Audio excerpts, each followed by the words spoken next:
Across the hardest desert, I'll travel near or far for your glory. I'll do anything just to see you, to behold you as my King. For your glory, I'll do anything just to see you, to behold you as my King. Lord, if I find favor in your sight, Lord, please hear my heart cry. I'm desperately waiting to be where you are. Across the farthest distance, I'll travel near or far for your glory. I'll do anything just to see you, to behold you as my King. For your glory, I will do anything just to see you, to behold you as my King. For your glory, I will do anything just to see you, to behold you as my King. For your glory, I'll do anything just to see you, to behold you as my King. I wanna be where you are.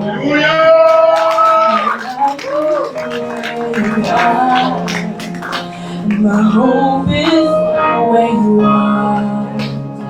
My dream is where you are. My joy is where you are. Salvation is where you are. My life is where you are. I wanna be where you are. I wanna be where you are. I gotta be where you are. I wanna be where you are. I gotta be where you are. I wanna be where you are. I gotta be where you are. I want you where you are. I gotta be where you are. I want you where you are. I gotta be where you are. I want you where you are.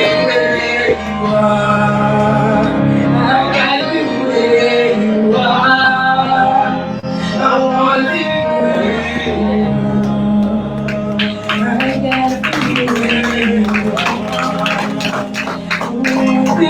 you are. I want you where you are. I gotta be where you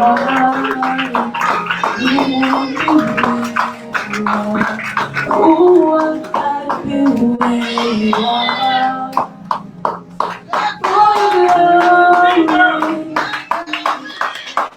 I will do anything just to see you,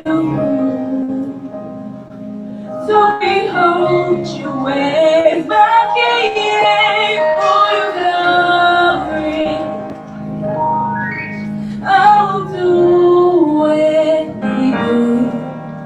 just to see you,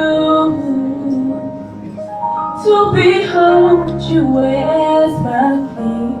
I want to be where you are. Glory to Jesus. Glory to Jesus.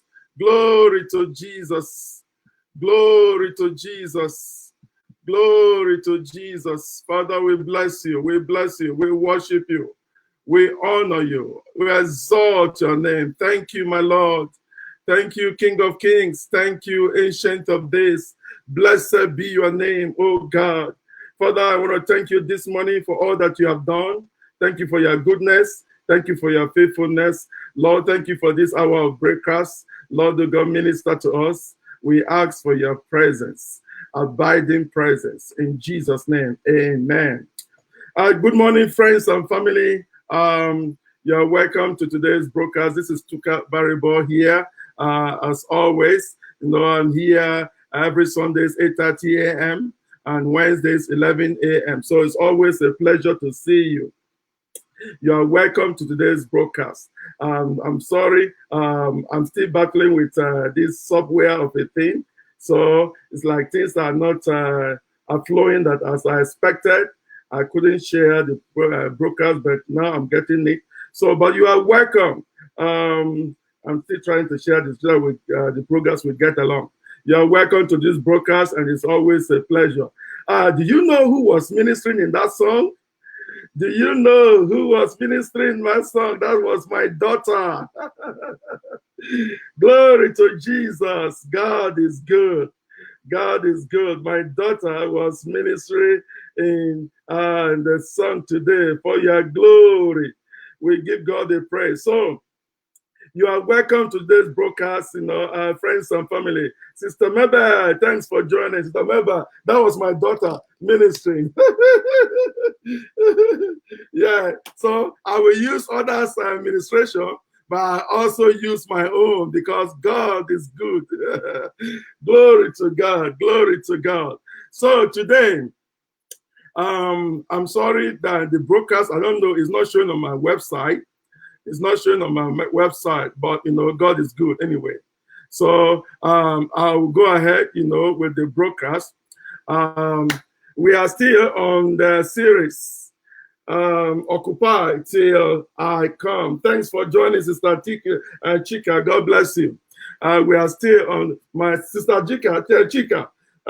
My daughter sings like you. I guess you miss my daughter. My daughter was ministering in song. So you might want to go back to the beginning after this broadcast and listen to my daughter and be blessed. Glory to Jesus. So we want to continue on the series, Occupy Till I Come. And this is part 11. Could you believe it? 11. Part 11. So you want to go to my web, my YouTube channel, and then you can access the previous broadcasts and then catch up with us. They are long, there are many, so I cannot do a recap. So this morning, I want to talk on Occupy Till I Come, loving your neighbor as yourself. Loving your neighbor as yourself.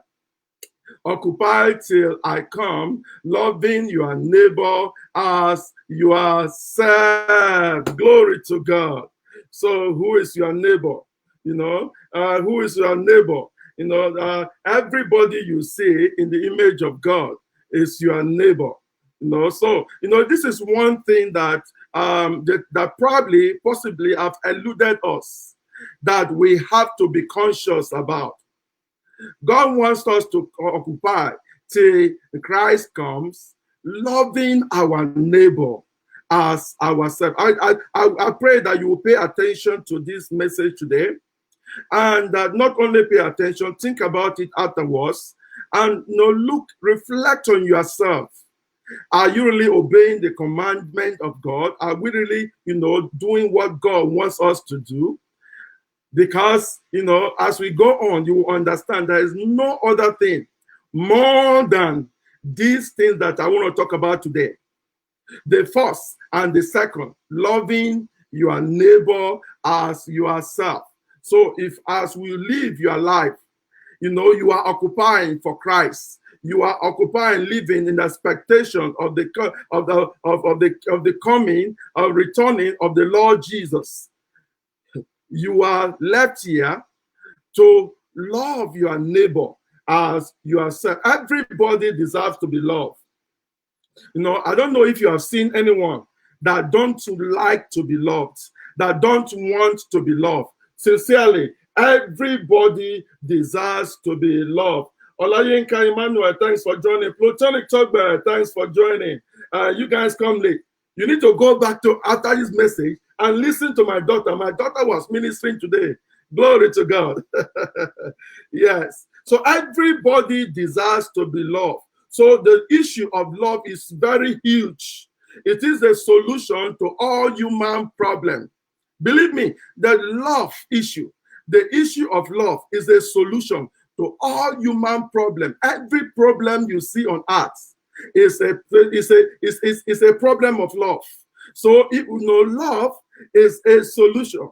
Is the one major solution to every human problem. In fact, God declares that you must love.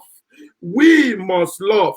So love, we must love. So, you know, that we should love God with all our hearts. You know, all your heart. Do you have a heart? You know, you need to think about, where is your heart and what is your heart? You know, what was supposed to be used of your heart? What is the requirement of God concerning your heart? Love God with all your heart. Glory to God. And he said, with all your soul. You know, what is your soul? The part of you that will live forever. The part of you, you know, that will go back to God or go to hell. That is your soul. So if you are loving God with your soul while you are on earth, you could be rest assured that your soul is going to be with God. But if you don't love God with your soul, that is when God is going to destroy your soul. If you love God, you know, with your soul, you know, your soul is saved. Your soul is going to live eternally. Your soul is the unity of God and you. Glory to God. And he said, love God with all our hearts, our soul, and our strength. Our strength, you know, the part of you that do something, that executes, the part of you that manipulate, that walk, that move around, the part of you, you know, that manifests something.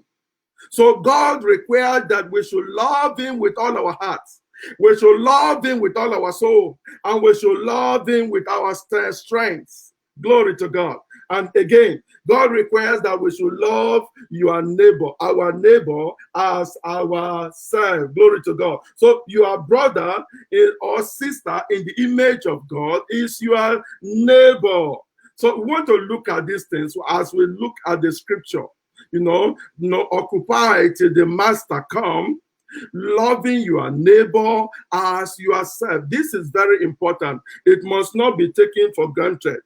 You know why Jesus was here. You know, the Pharisees and the Sadducees, they are always, they were always coming to Jesus to challenge him, you know, to confront him with their doctrine. Could you imagine the Pharisees and the Sadducees? They were coming wanting to teach Jesus, teach God himself.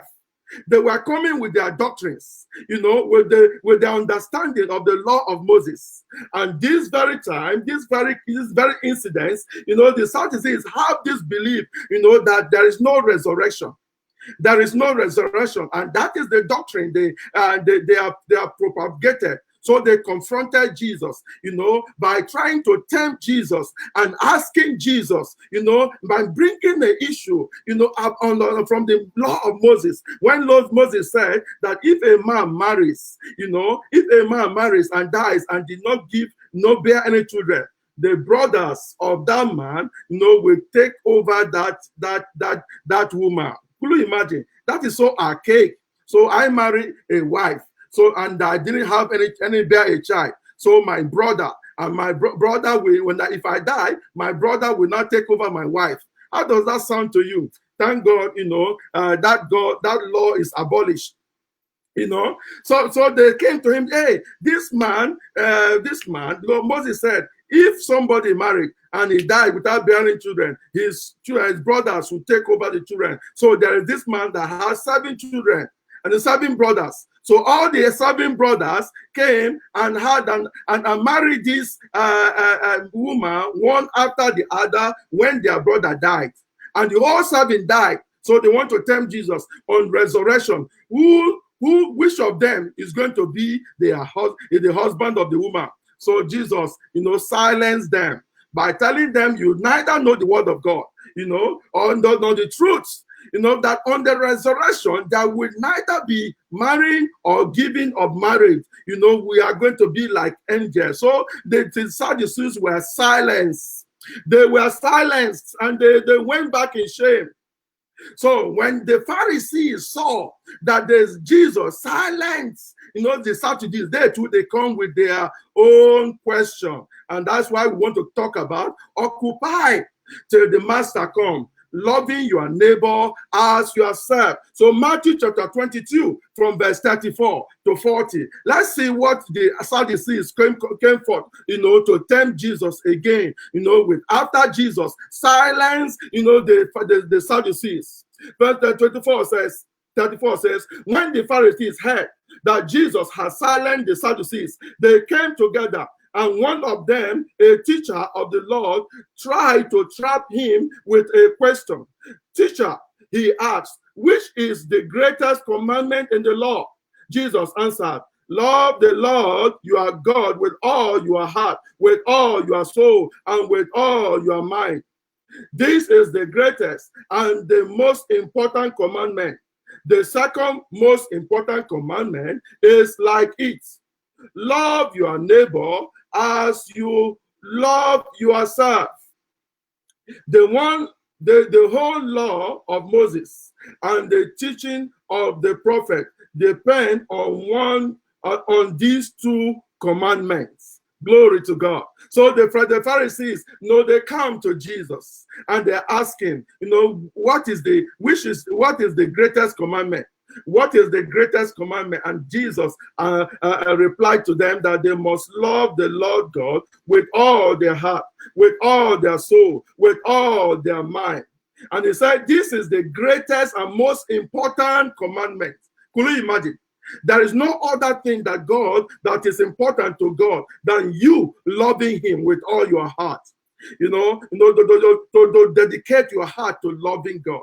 Not having a compartment of your heart that love God, and then you fill the other compartment with every other thing that concerns you. God demands from us to love him with all our hearts. Jesus is speaking. And he said, love him, love God with all your soul. The part of you that will never die, the part of you that will either go to heaven or go to hell. So while you are alive now, God has given you a privilege and opportunity to love him, so that your soul will be with him, so that your soul will be preserved. The choice is yours. You want your soul to be with God. You don't have any choice but to love God with your soul. Do not join your soul to evil. Do not join your soul to tradition. Do not join your soul to the mundane things that we have in the earth, because your soul is important. The Bible says, what shall you give in exchange for your soul? What shall you profit a man to gain the whole world but lose his soul? Look at it. What is going to be your gain? That you can gain the whole world. You can become the richest person. You can become the most powerful person, most educated person, most person of influence, but you are losing your soul. When you join your soul to the world, you are losing your soul. So the question to you, what is it going to profit you if you gain the whole world, if you enjoy with your soul the way you want, but at the end of the day, you lose your soul? So God demands that you love God with your soul. Your soul is the part of you don't see. No one can see your soul, and only God that can see. That is the image of God that is in you, is the union of God with you. What you do with your soul is very important to God. And that is why God is saying that this is the first commandment. This is the first thing you must do. This is the first things you must remember. Your soul is important to God. So let it be important to you. What are you doing with your soul? What are you doing with your mind? What are you doing with your spirit? What are you doing with the real you that is inside of this body? This body carries your soul. God wants you to love him with all your soul, with all your mind, with all your strength. And say this is the greatest and the most important commandment. The second one, most important one, is like it. Love your neighbor as yourself. The whole law of Moses and the teaching of the prophets depend on these two commandments. So that I said that the problem of man, the problem of humanity depend on these two commandments: loving God and loving man. Loving God, the first one, and loving man, the second. So love your neighbor as yourself. This is heavy stuff. God will help us. Please hang on with me. I want to talk about some things that might blow your mind. Hang on with me, because this is very important. If we will catch this, if we will understand this, we would have been living the kingdom life on earth. If we know that our responsibility is to occupy loving our neighbor as ourselves, we would have lived the kingdom life. But how can we love our neighbor if we have not loved God? And that's why I took some time to talk about the first part of the commandment. Then the number one thing that God required from us, we should love God with all our heart, with all our mind, with all our soul, with all our strength, with all your being. God does not want to share you with anybody. He doesn't want to share his glory with anybody. God needs you, my brother. God needs you, my sister. God needs you. You are created in the image of God. God brought you into this world, and you belong to God. And God wants you to live for him. God wants you to love him. God wants you to love him with your mind. What is it that is going on your mind? God wants you to love him with your heart. What is it that is going on in your heart? Well, I want you to love him with your soul. What is it you can give in the exchange of your soul? There is nothing you can give in the exchange of your soul. Your soul is important to God. God wants you to love him with your strength, the labor of your hand, your movement on the earth, the things that you are doing, or whatever you are engaging on the surface of the earth, is you are occupied. That God needs your strength. God wants to use your strength, because God wants to establish his kingdom on earth, and God will have to do that, engaging your strength. So God is demanding you to love him with your strength. And that in the second part of that, God wants you to love, your neighbor as yourself. This is heavy stuff. Glory to God. Now, I want to say that no one gets ahead in life, without the support, or love of his neighbor. You are either someone else's neighbor, or someone else is your neighbor. No one gets ahead in life. No one gets, get to this horizon. No one achieve his purpose and fulfill, his calling without the support of his neighbor. Even you I'm speaking to now, just begin to think, how do you get to where you are? How do you get to this age? How do you get to become who you are? Can you count how many people have supported you? Can you count how many people have helped you? Beginning from your father and mother that brought you. Do you remember how they took care of you? They nurture you, they bathe you, they clean your bum bum. They fed you, they do everything just to support you, to maintain you in life. Do you also remember that there were times that you left your parents' home and you went outside? Maybe you went to school, maybe you went somewhere, and someone else has to take you in, how to take care of you, how to support you, how to assist you, it may be your teacher, oh, it may be your employer, it may be, a sister, an auntie, an uncle, it may be a stranger that you never knew, but he was there to help you. So how could you have become who you are without the support of a neighbor? So in the neighbor in this sense does not necessarily mean the man or the woman next door. It does not necessarily mean the man or the woman in your neighborhood. Okay, a neighbor is anyone who come to your aid, who come, to be a help, who come, to support you in the times of need. Glory to God. So one thing God wants us to do, I want you to get the picture well. Let's get the picture of what I mean by a neighbor. It's not the man next to your house. It's not the man it's not necessarily the man on the street. It's not necessarily the man, in your village. Though there could be. But anyone that has not supported you in one way or the other, anyone that has given you a helping hand, anyone that have been there for you, whether they know you or they don't know you, is your neighbor. So the question you want to ask yourself, how could you have become who you are today without the help of a neighbor? So God designed the world, created us that you may not go far without the help of a neighbor. So the God made that a very important of his commandment. First, love God. Second, love your neighbor as yourself. So your neighbor is like you. You are like your neighbor. If you are important, your neighbor is important. Your neighbor is not less important. So if your neighbor is less important, how could God want you to love your neighbor as yourself? You are important, right?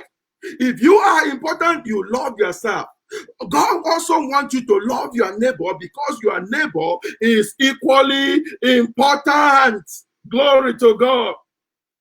So you will not defraud yourself. Will you defraud yourself? I don't think so. And you will also not defraud your neighbor.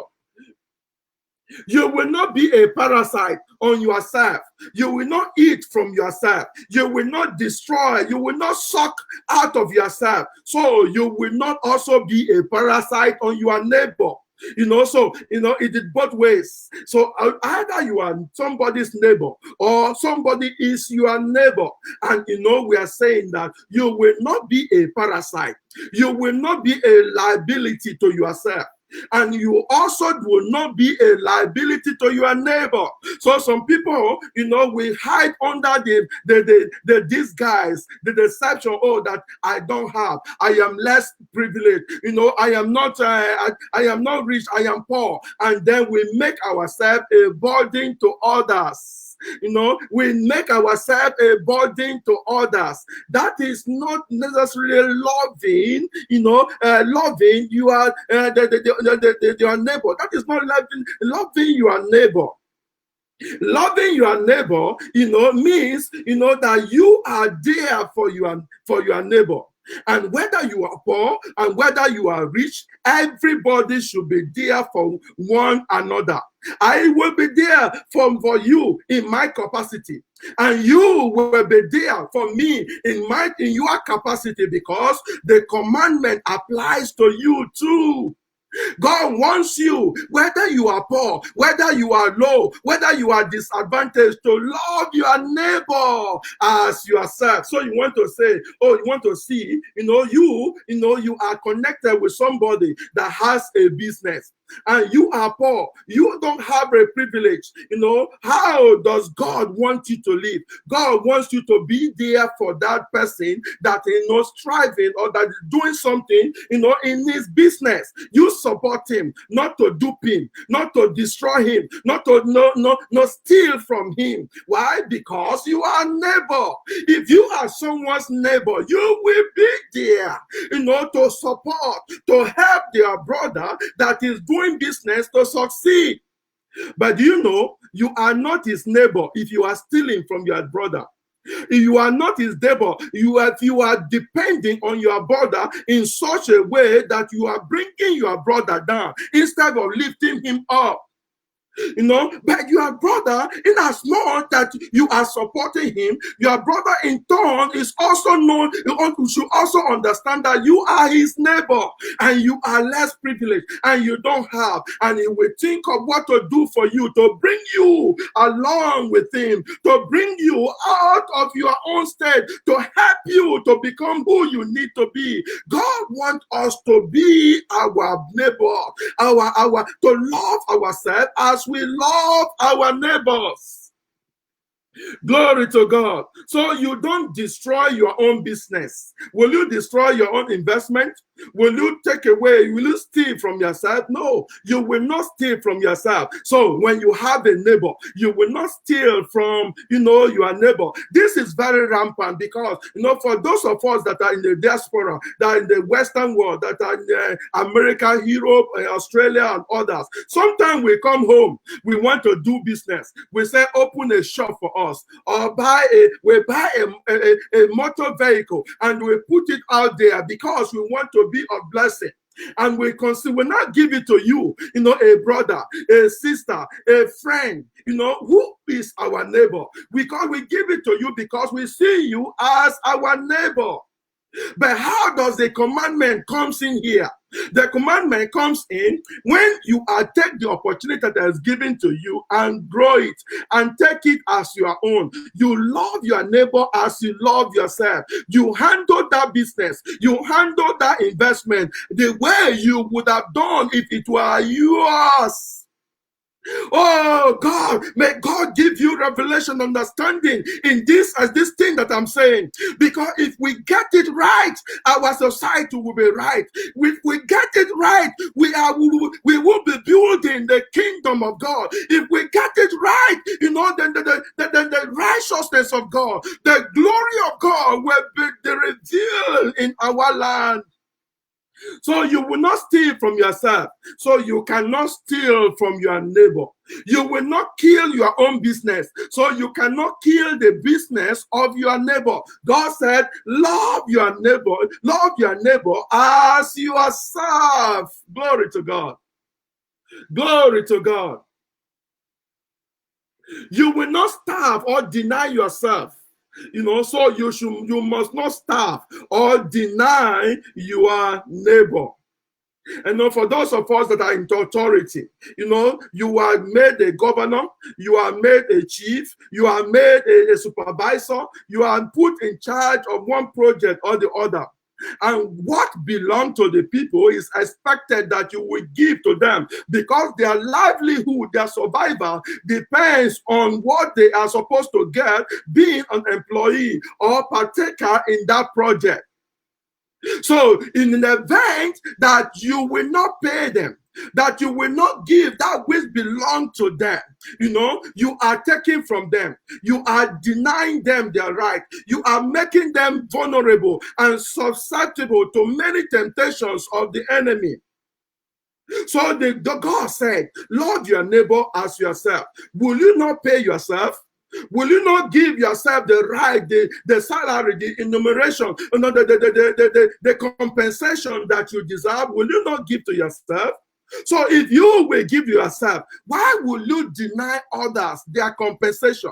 Why will you deny others their benefits? Why do you deny others their retirement? Why will you deny others their quota of, their quota of the development or contract, as a part of the nation? So God said, love yourself, love your neighbor as yourself. So if you love yourself, you will not deny yourself. You will not cut your right away from you. Have you seen the governor, that went to work and will not pay himself?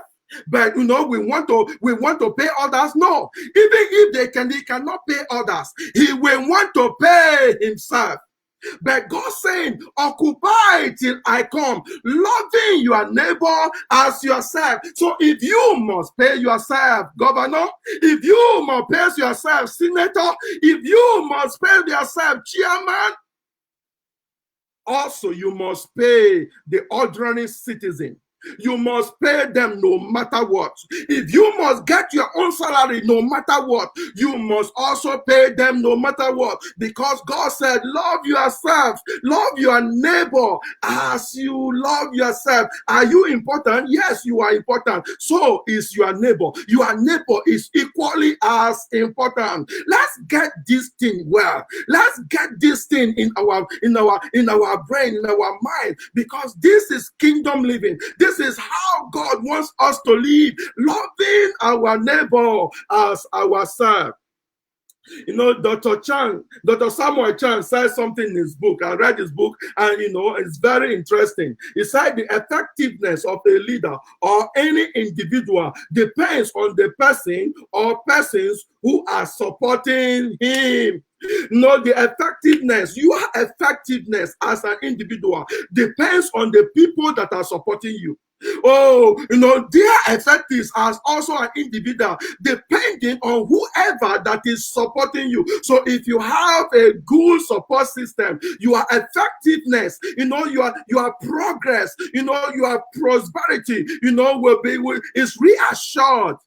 But if you don't have a supporting system, you will be thwarted. You will have so much limitation. So Dr. Chan said, the effectiveness, of every leader depends on the effectiveness of the support system. So, and that tied into loving your neighbor as yourself. So if everybody will love themselves, and then choose to love others the same way, that is effectiveness right there. So if you find people in your team, if you find people around you, if you find people on your street, or if you come across people and you want to love them the way you love yourself, and you want to help them the way you want to help yourself, and you want to support them the way you want to support yourself, they could be effective. They could be better people. And together we could build, a better nation. God said, love your neighbor as you love yourself. You see, you are occupying, whether you know it or not. You are occupying on the last day. The judge of all the earth will have to judge everyone. And what are you going to be judged? On what basis are you going to be judged?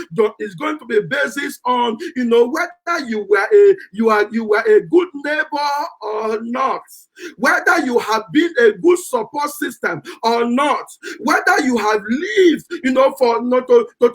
to help elders get ahead or not, whether you have been your neighbor, you have loved your neighbor as yourself. So Dr. Chan said that that the effectiveness of a leader or any individual depends on the person or persons that are supporting him. And oftentimes these people that are supporting you, sometimes they are not in the limelight. Sometimes they are in the background. You could be out there, but some people are praying for you.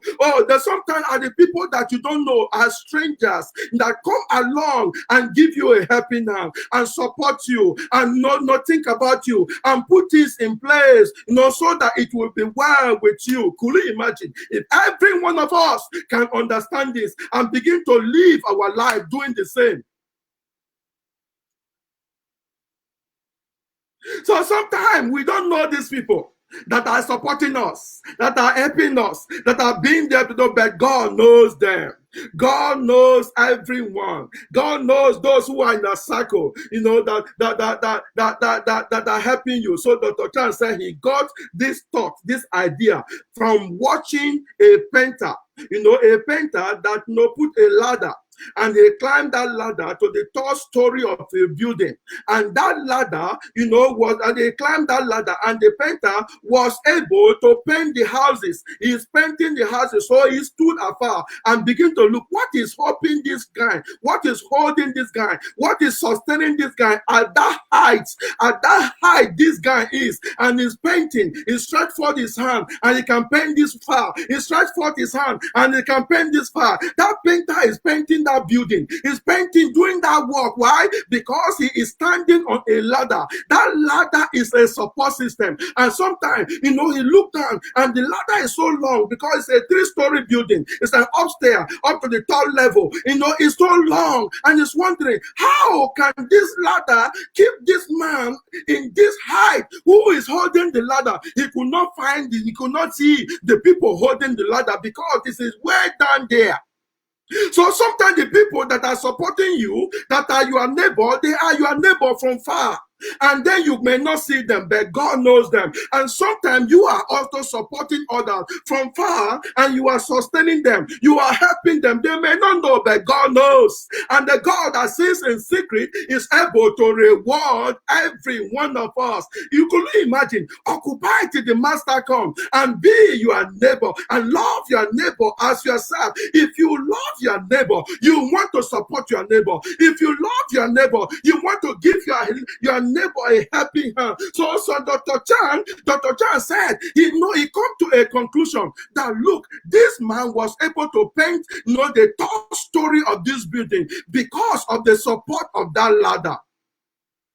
Glory to God.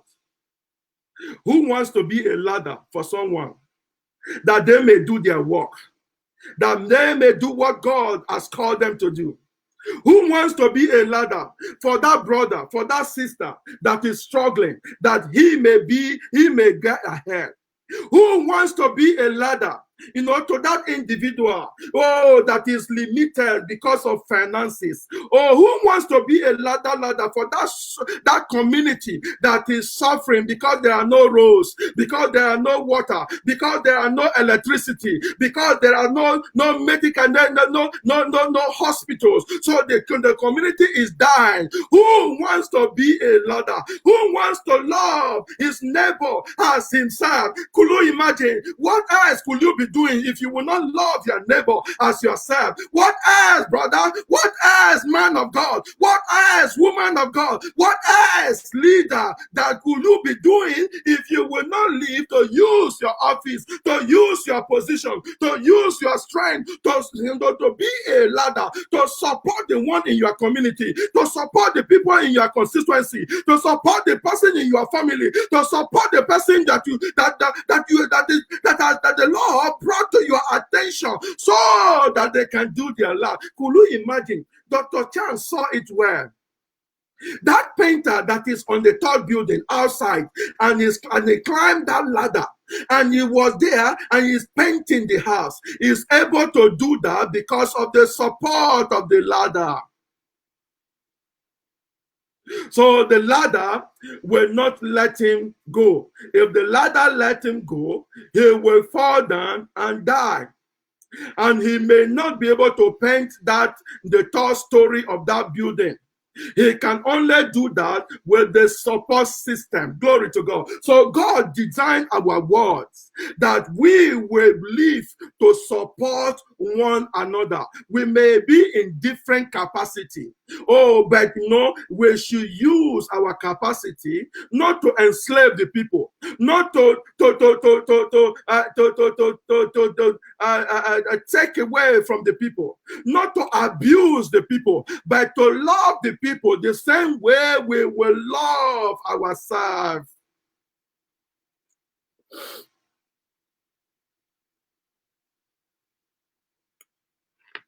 If you go to the Bible, are there some people that love their neighbor as themselves? Yes. If you look at the book of Luke chapter 2 from verse 1 to 5, it tells you a story of the paralytic man, that was helpless all the years. But he had his friends. His friends came to him. They came to him, and picked it up when they heard that Jesus was in a certain home. And then when they got close to the home, the crowd was so much that there is no way they can carry that paralytic, that their friend, through the door and to Jesus, because they wanted Jesus, to heal this guy. This guy, their friend, the paralytic, has been suffering so much. But because they understood the word of God, love your neighbor as yourself. Love your neighbor. They pick up this guy. They carry the guy. They did not abandon the guy because of the limitation of the crowd. Or they did not say, okay, we have done our best. We carried you. Yeah, you sort yourself out. You see if you can, find your way into to Jesus so that Jesus can heal you and set you free. No, they did not stop at their limitation. Bible says in that Luke chapter 2 from verse 1 to 5 that they climbed the roof. They carried their friend to the top of the roof, and they opened that roof. They pulled the roof. Could you imagine? That is crazy. You climb somebody's house, and then you carry a paralytic, and then you pull out the roof. If you are in the Western world, they will sue you for damage, but they don't care. Why? Because they were truly a support, for this man. And you will see what happened to the man because someone was there for him. They pulled out the roof and they carried the man down and drop him at the feet of Jesus. And Bible says that Jesus healed the man. How could that man have been healed if he has not gotten, a people that love him as they love themselves? If he has not, been encountered a people that love him as they love themselves? God said, "Occupy till I come." Love your neighbor as yourself. Glory to God. And now I read Luke chapter 10 from verse 25 to 37 as I further explain this topic. I pray that the Spirit of God will give you understanding. I pray that the Lord will challenge you, will motivate you, that as you go about, as you go on the street, as you go in your community, as you go to church, you understand that one thing that God wants you to do is to lead, is to occupy, to love your neighbor as you love yourself. So your neighbor is that next man, that next woman, that next boy, that next God that is created in the image of God. It's not necessarily only your church member. It's not necessarily only your village people. It's not necessarily only your brother and your sister from the same parent, but anyone in the image of God, anyone that the Lord will expose you to, that is in need. God wants you to love him as you will love yourself. Luke chapter 10 from verse 25. A teacher of the law came up and tried to trap Jesus. Teacher, he asked, what must I do to receive eternal life? You see, eternal life is a life that you live forever in the presence of God, in the kingdom of God, and it is something that you and I must desire. If you are not thinking about it, if you are not desiring eternal life, probably you don't understand what life on earth here is about. Because if you are on earth here and you don't know what eternal life is, you could be missing out. So it is important that you want to know how you could receive eternal life. You could get eternal life. The people of old, and the teachers of the law, even though they were teaching the law, it appears that they did not understand what it means to have eternal life. So they came to Jesus and they asked this question: what must I do to have eternal life? Eternal life is very important. A life in Christ. A life in Christ. The verse 26 says, Jesus answered him, what do the scriptures say How do you interpret them?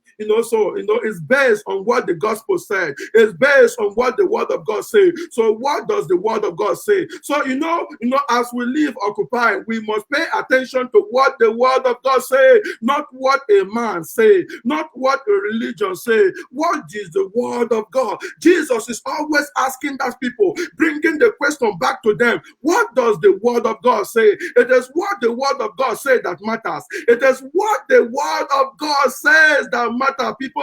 So if you don't know the word of God, how can you know what God is saying? If you are not paying attention to the word of God, it is possible you could believe the word of man. You could believe anything and everything that is not the word of God. Jesus asked, what does the word of God says? How do you interpret them? The man answered, love the Lord your God with all your heart, with all your soul, with all your strength, and with all your mind, and love your neighbor as you love yourself. Even the man, he understood the first and the second commandment. The first one, to love God with all your soul, with all your mind, with all your power, with everything. And the second one, to love your neighbor and yourself. Even the Jesus said that the whole law and the whole prophet, the whole Old Testament is dependent on these two commandments, that you love God and you should love man. Love your neighbor as you love yourself. So if we are loving the neighbor as we love yourself, we will see that our society will not remain the same. Our nation of Nigeria, if we are loving our neighbor, their fellow human beings as we love ourselves, there will not be too much of this disparity and wickedness in our society. Oh, if we are loving our neighbor as ourselves, why will you think about or talk about or mention kidnapping? Why will you even think about or mention cultism? Why will you think about or mentioning children, adoption or prostitution? All these things, these vices, the manifestation, these things that are happening in our society. Oh, when we love ourselves, when we love our neighbor as we love ourselves, it will eliminate all these things.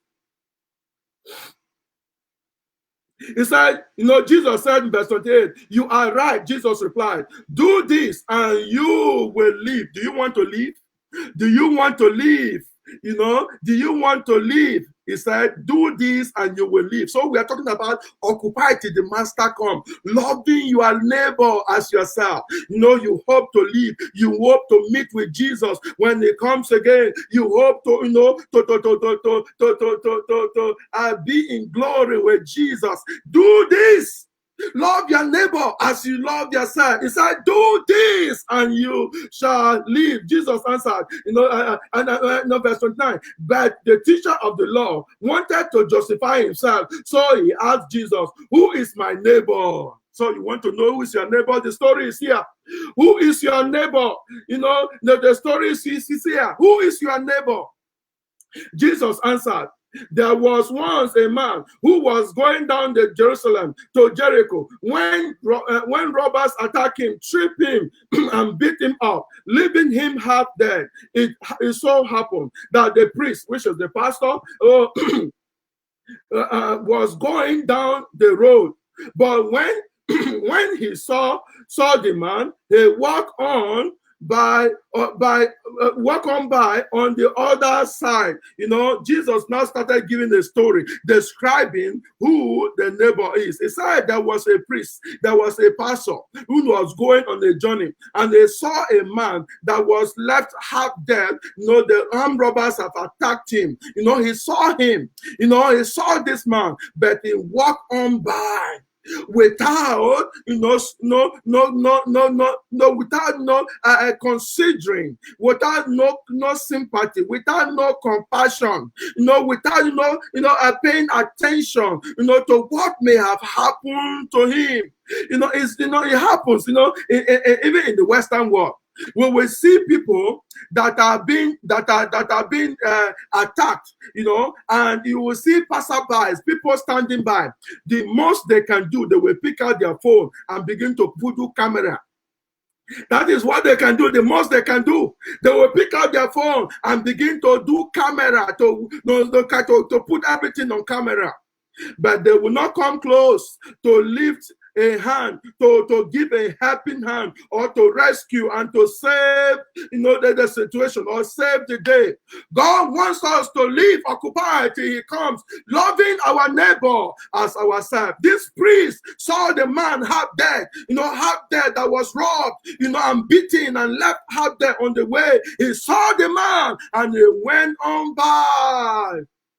It is happening in our society. We see the hungry children. We see the hungry old women and mothers in our communities, even in the church. But we are not lifting hand to help them. Instead, we are collecting tithes from them. Instead, we are not levying them, asking them to pay a levy to build a church. And why these individuals are hopeless, are helpless, are in their need. It's like the priest passed by without looking. He said, verse 2, in the same way, the Levite also came there, went over and looked at the man, and then walked on by on the other side. You see, this is the way the Bible put it. It is very pathetic. The priest came over to the same place. He went over and looked at the man.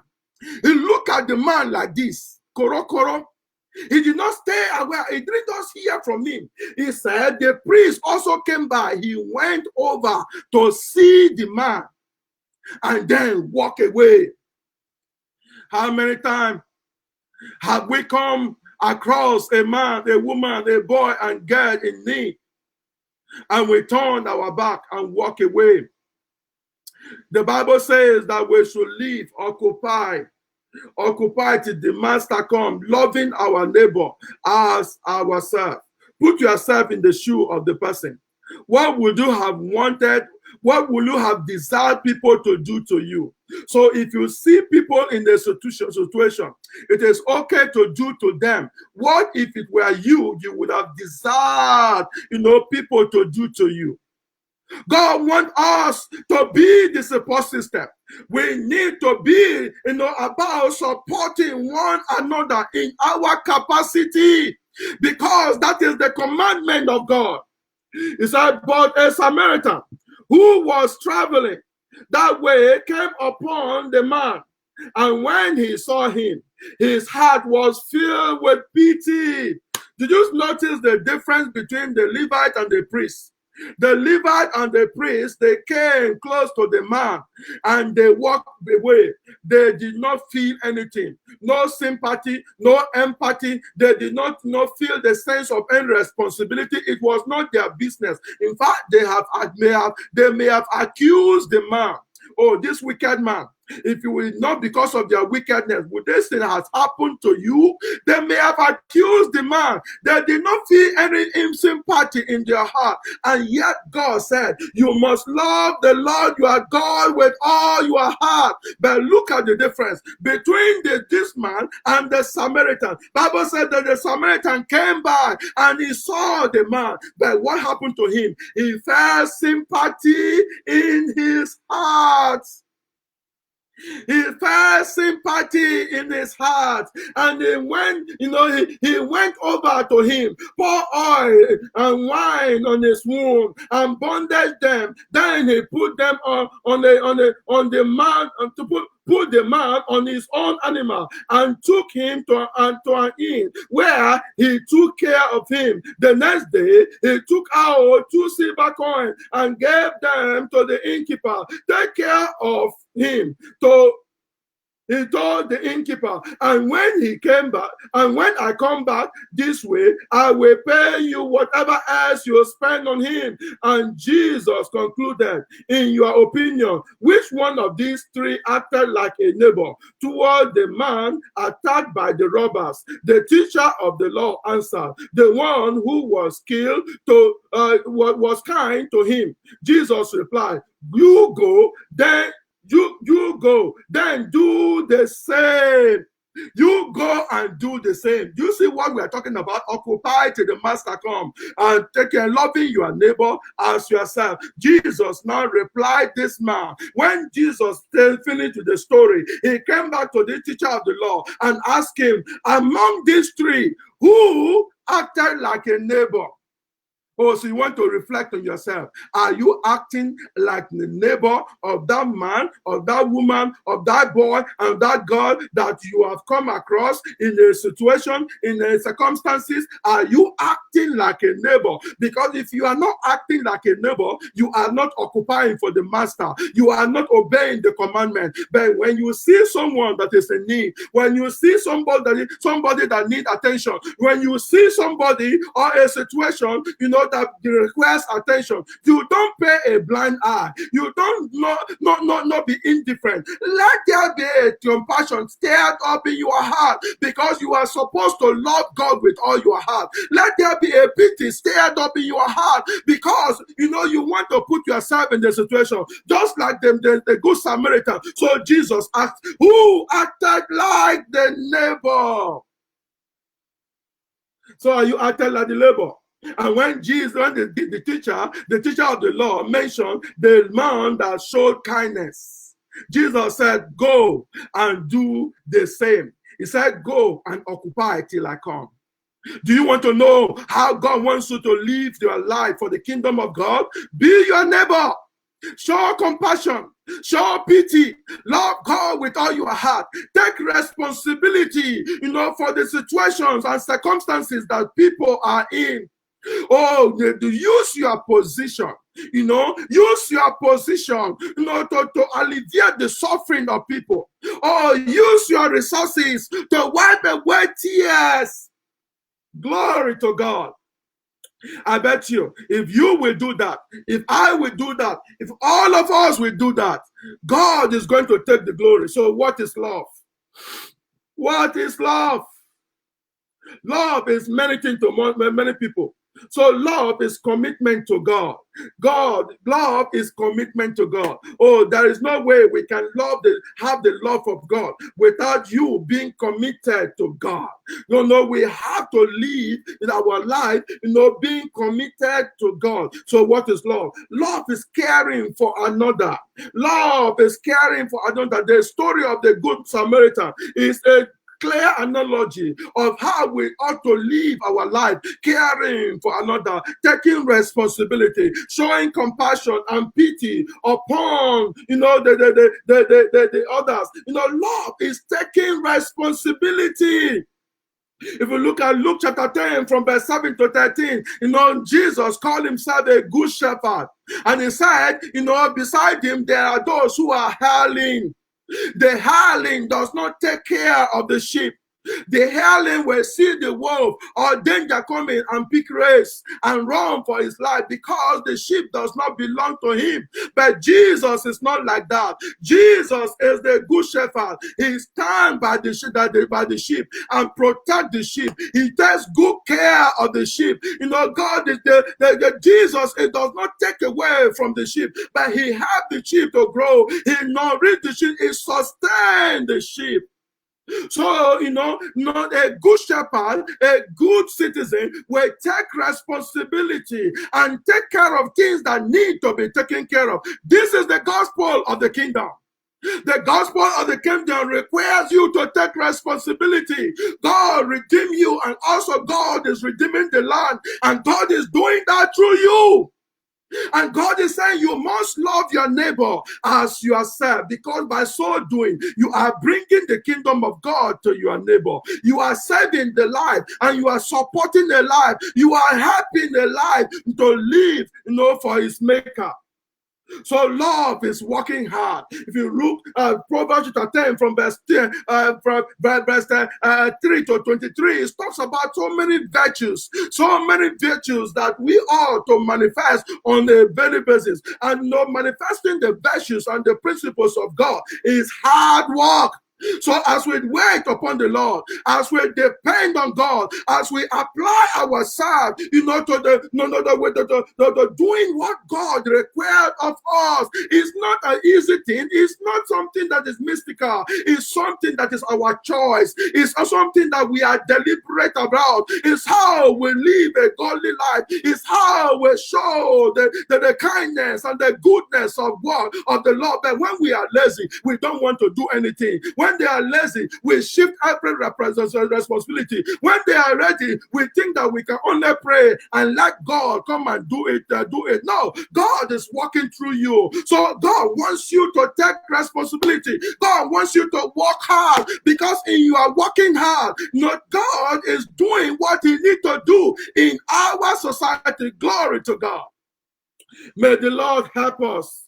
Love is touching others with the love of Christ. So we must occupy, touch people with the love of Christ, and that is loving our neighbor as ourselves. So now, you could not have a different picture, different idea of what it means to love your neighbor as yourself. Do you love yourself? So if you love yourself, you love your neighbor the same way. If you are eating, then you will desire that your neighbor will live. If you eat, if you are living, you will also desire that your neighbor will live, because everyone, is who they are because of the support of a neighbor, because of the support system that surround them. So if you are a support system to someone else is a support system to you. If you are living, giving your heart to God, giving your mind to God, giving your strength to God, and loving your neighbor as yourself, and we all do that, we are bringing the kingdom of God to earth, because that is the will of God. Love God and love man. 1 Corinthians chapter 13. It's a very, very long scripture, but I want to read so that we understand, what St. Paul talks about love. From verse 1, it says, I may be able to speak the language of human beings and even of angels, but if I have no love, my speech is no more than a noise, gong, or clanging bell. I may have the gift of inspired speaking. I may have all knowledge and understanding, all secrets. I may have all the fact needed to move mountains, but if I have no love, I am nothing. I may give I will give away everything I have, and even give up my body to be burned. But if I have no love, this does me no good. Love is patient and kind. It is not jealous or conceited or proud. Love is not ill-mannered or selfish or irritable. Love does not keep a record of wrong. Love is not happy. It's not happy with evil, but but is happy with truth. Love never gives up. Is faith, hope, and patience, and love never gives up, and is faith, hope, and patience never fail. Love is eternal. They are inspired message, but they are temporal. They are gifts of speaking in tongues, in strange tongues, but they will cease. There is knowledge, but it will pass. For our gift of knowledge and of inspired message are only partial. But when what is perfect comes, then what is partial disappear. So St. Paul gives you a clear picture of what love is. So you want to ask yourself what you are doing, the way you are living in our society. Are you loving God? If you don't love God while you are living, what do you think your end will be? If you cannot love God now that you are alive, can you tell me you are loving God and you are killing people? Can you tell me you are loving God and you are involved in cultism? Can you tell that you are loving God and you are using your authority to oppress people? Can you tell that you love God and you are misrepresenting God? Glory to God.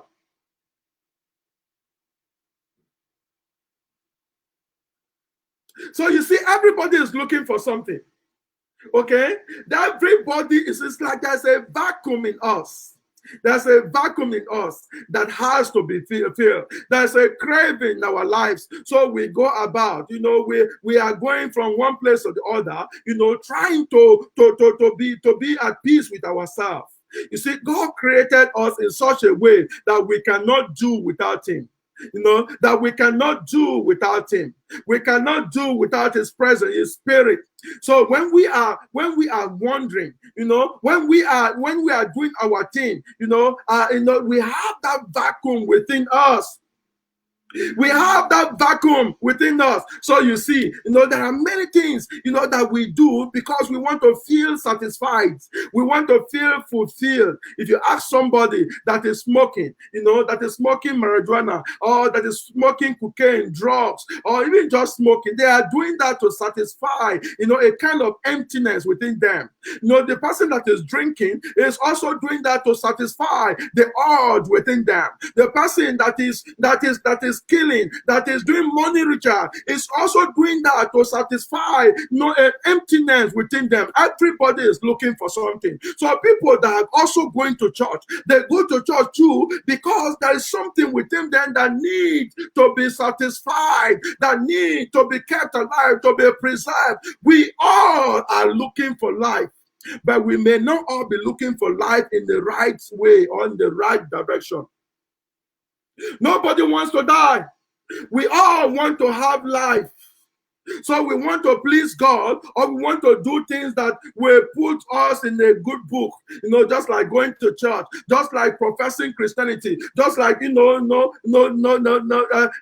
committed to our religion, whether we are Muslim, whether we are atheists, whether we are Christian. There are some things we want to do because we want to preserve our life.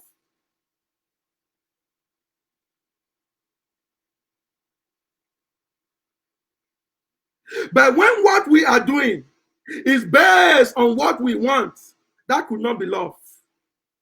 When what we are doing is based on what we want, it could not be love. God help us. So the Bible says in John chapter 5, verse 39, verse 44, it says, you study the scripture because you think that in them you'll find eternal life. And this very scripture speaks about me. Yet you are not willing to come to me in order to have life. I am not looking for human praise, but I know what kind of people you are, and I know that you have no love for God in your hearts. I have come with my Father's authority, but you have not received me. When, however, someone comes with his own authority, you will receive him. You like to receive praise from another, but you do not try to win praise from the one who alone is God. How then can you believe me? So Jesus saying that you look at the scripture, you read the Bible, you go to church because you think that in them you have eternal life. But all that points to the person, all that points to the person of Jesus. He said you have refused to come to Jesus to receive the life that you are looking for. The life that you are looking for is not in your activity. It's not in the church. It's not in your good works. It's not in what you can do and what you cannot do. It's not in the Bible that you are reading. The life that you are looking for is in Jesus.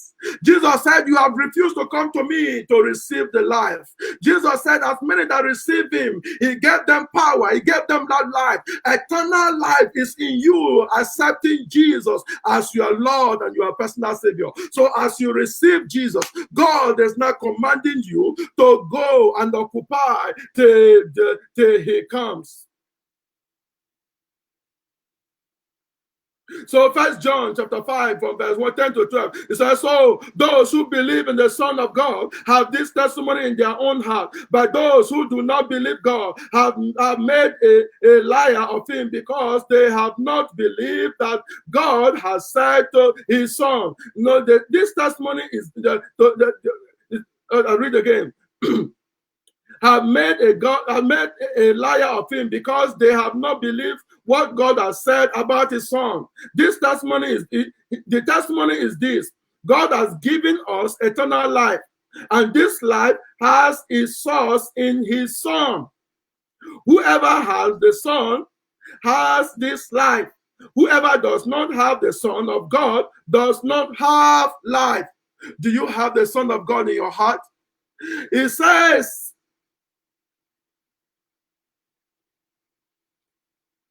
that there's a testimony about the Son of God. And this testimony is confirmed in our heart. If we will not believe God, we have made God a liar. If we will not believe the word of God, we have made him a liar. And what is the testimony of God? What is the testimony, of the word of God? It said that this testimony is that God has given us eternal life. And this life has a source in his Son. The source of eternal life, the source of the life that we are looking for, the source that we are hoping on is in the Son, Jesus Christ. It said, whoever has Jesus has life. If you don't have Jesus, you don't have life, people of God. How could you occupy till he comes without having a relationship with the Lord, with Jesus himself? Whoever had Jesus have life. So when you have Jesus, you are commanded to occupy, loving your neighbor as yourself. You may not understand love if you don't, or if you are not in Christ and Christ is not, in you. So love is who we are and what we do. Without love, we cannot occupy till the Master comes. The love of God, is shown in our heart. Love is who we are. Love is what we do. And without love, we cannot we cannot occupy till the Master comes. Love is eternal life. Love is eternal life.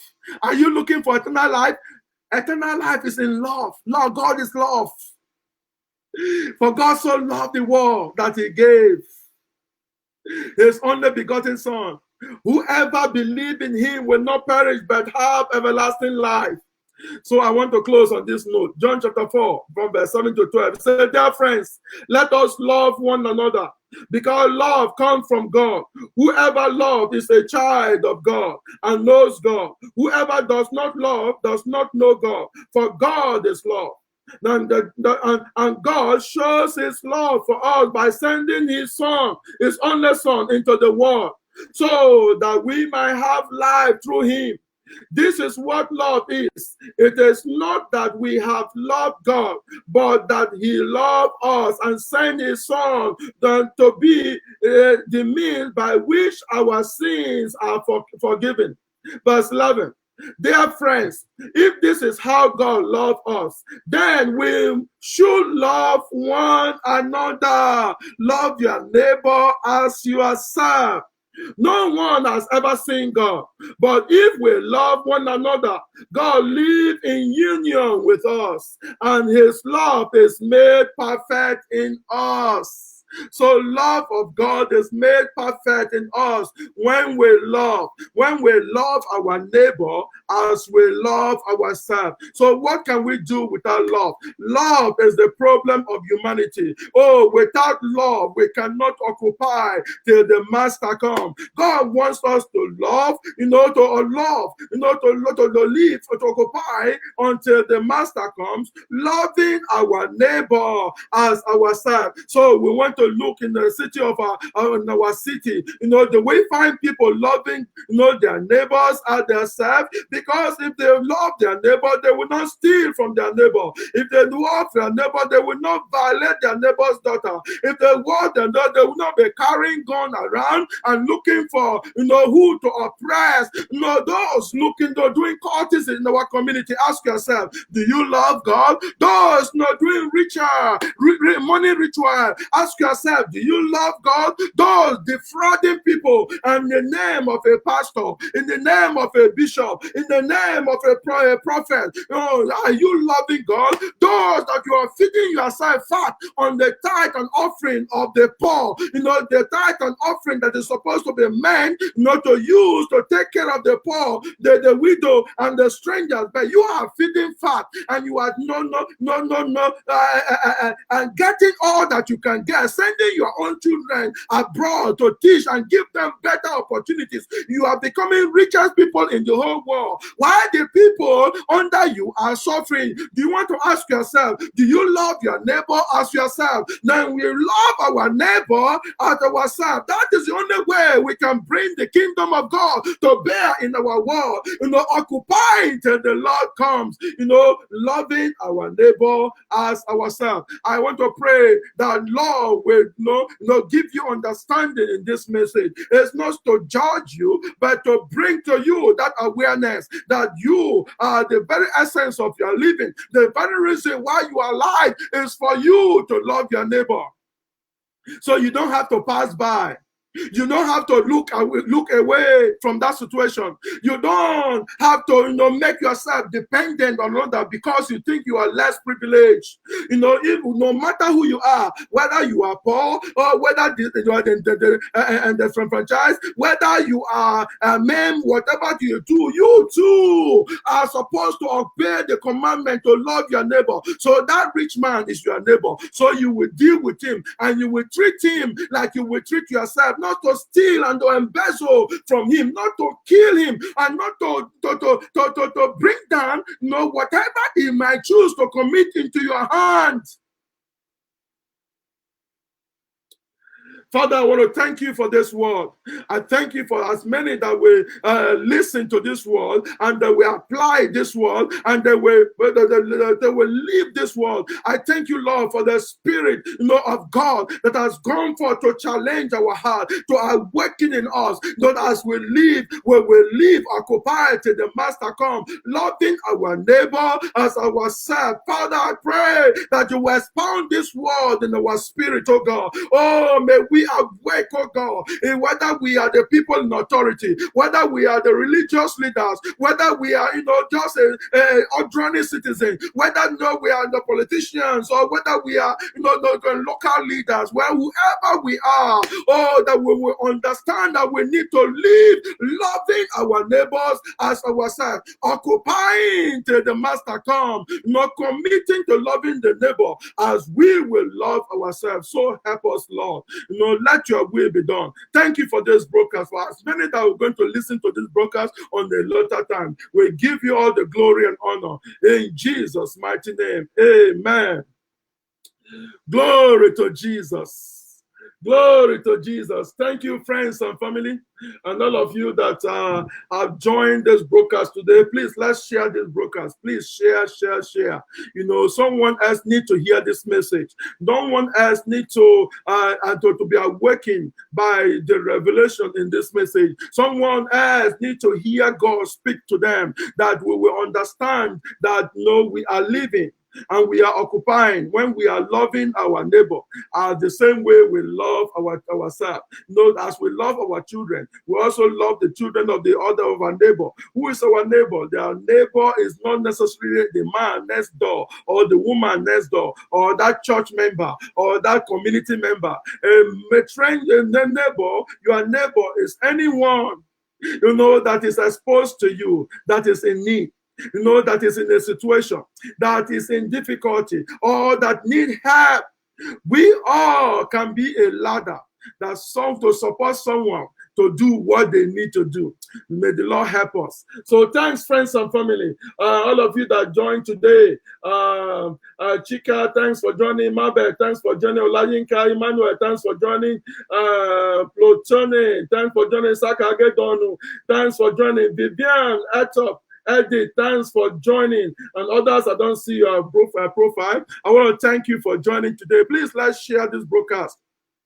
And next Sunday and next Wednesday, we'll be having a guest. So you don't want to miss the guest. Please, I want to ask that you visit my webpage.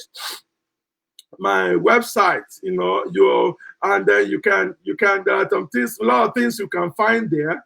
www.theschooloflifeinchrist.com. My broadcasts are also streamed on my website. But today, I don't know what happened. It's like, it didn't, what went wrong is not on my website, but my broadcasts are normally streamed live on my website. So when you get to the website, please, scroll down and get to the social media button. You will see the YouTube there, Instagram and Twitter and all those things. Please, if you want to access my previous videos, go to the YouTube, click on the YouTube link. There are a lot of videos, and all these things, series that we have taught, they are there on YouTube. You can access them. And please, when you get to YouTube, subscribe to my channel. Subscribe to my channel so that anytime I upload pictures and videos, you could be notified. But I want to thank you for always, being there and being with me on this platform. And also, you can also,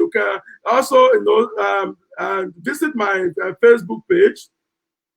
And like my Facebook page, at the School of Life in Christ, like that page, because there are a lot of things that are coming up that might benefit you. When you like that page. So I want to say that this broadcast is done for the love of the kingdom of God, for church and for the nations. So until next time that do another broadcast, stay in the love of God. Occupy till the master come, loving your neighbor as yourself. Peace.